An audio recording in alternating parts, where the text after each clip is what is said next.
Bonjour Marie-Annick Jouve. Nous nous sommes rencontrés à l'occasion d'un des stages que vous animiez sur la méthode ESPER de Jacques Salomé et depuis vous avez fait votre chemin. Donc vous pouvez nous décrire un petit peu ce que vous êtes devenu? Oui, c'est vrai. Je me souviens vous avoir. On s'était rencontrés effectivement à l'occasion des stages que j'animais. Donc j'étais formateur de formateurs, la méthode ESPER de Jacques Salomé. Et j'ai fait ça d'ailleurs longtemps et j'ai même extrapolé entre guillemets puisque j'ai beaucoup travaillé sur le symbolique et la possibilité de restituer les choses symboliquement. Jacques Salomé, c'est la communication, communication relationnelle. Moi, c'était un monde que je connaissais absolument pas en fait avant. Et le hasard, on va appeler ça comme ça, a fait que j'ai rencontré le domaine du développement personnel et ça a été une vraie rencontre. Donc entre ce monde-là et moi, et surtout finalement entre moi et moi, parce que le développement personnel, c'est ça. Hein. C'est une rencontre de soi-même sur des parties qu'on ignore, avec des techniques et des outils qui nous permettent d'avancer différemment. Et bien sûr, l'idée, c'est d'avancer plus fluidement. Voilà. Donc, vous me disiez, qu'est-ce que j'ai... Qu'est-ce que vous avez fait depuis cette époque où je crois que vous n'êtes plus formatrice de la méthode ESPER? Donc aujourd'hui, quel est votre profil? Qu'est-ce que vous Oui, faites? alors, mon profil, c'est moi, j'ai presque envie de dire. Voilà. En fait, ce que j'ai fait derrière, c'est que j'ai fait beaucoup d'accompagnement et c'est vrai qu'un jour, je me suis dit que pour moi, ça suffisait en tous les cas. Même si j'ai pris beaucoup de plaisir à le faire et j'ai fait beaucoup de belles découvertes et de très belles personnes, dans la réalité, en fait, j'avais besoin de prendre du recul par rapport à tout ça. Et effectivement, j'ai croisé autre chose qui pourrait appartenir aussi au développement personnel, qui est une simple technique, entre guillemets.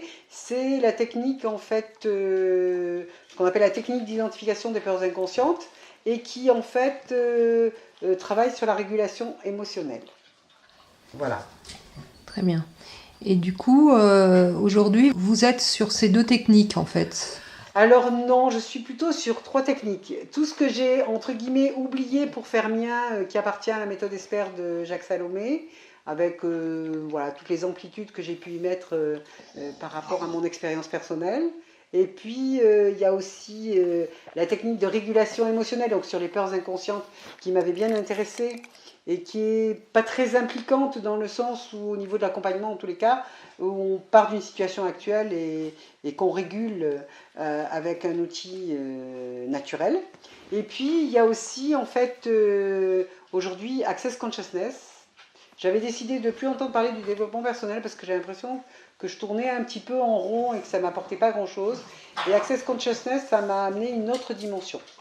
Une autre dimension et voilà.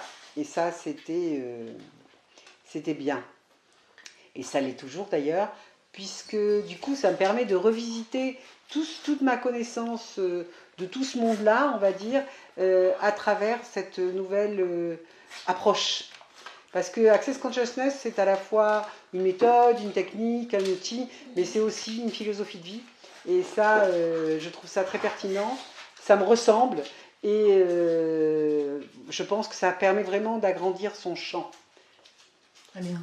Et du coup, est-ce que vous qualifiez ces techniques de thérapie brève ou comment vous pourriez les expliquer à quelqu'un qui cherche à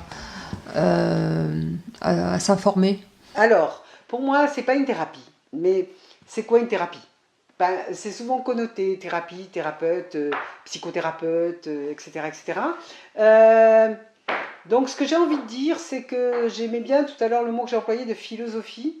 Euh, pour moi, la thérapie, c'est prévenir ou soigner quelque chose dans l'ordre de la maladie, Salomé dirait du mal à dire, en fait. Hein. Et là, il s'agit d'être plus que ce que nous sommes. Ça veut dire quoi plus? C'est-à-dire que je pense que dans la vie, on s'est rétréci au fil du temps. Rétréci, c'est comme si on avait un filet qui s'était posé sur notre tête et qui nous avait obligés finalement à nous poser, à poser un voile aussi sur les choses, sans que nous ayons une réelle réflexion dessus. Ce qu'on nous apprend, c'est de dire, ben, par exemple, ce canapé est orange. Voilà, ben, on a dit que c'était orange, donc ben, on se base là-dessus. On a dit que ça c'était un arbre, on a dit que la Terre tournait de cette manière-là. On a aussi dit que dans la vie, il fallait faire tel et tel chemin, travailler de telle et telle manière, agir ainsi, penser ainsi. Et il y a des tas de modèles non consciemment qu'on a adoptés. Et là, il s'agit de revisiter tous ces modèles-là, quelque part de les faire entre guillemets voler en éclats. C'est pas qu'ils n'ont pas de valeur, c'est juste qu'ils n'ont pas la valeur de liberté, de choisir et de liberté d'être. Et ça, pour moi, c'est hyper pertinent. Et c'est pour ça qu'aujourd'hui, je reviens en fait, j'allais dire sur le devant de la scène, non, je ne suis pas célèbre, mais je reviens en fait là vers vous parce que ce qui m'intéresse, c'est ça, c'est d'être. Et la phrase que j'ai mise sur mon site, c'est accéder à sa liberté d'être au-delà des apprentissages. Et on est bien au-delà.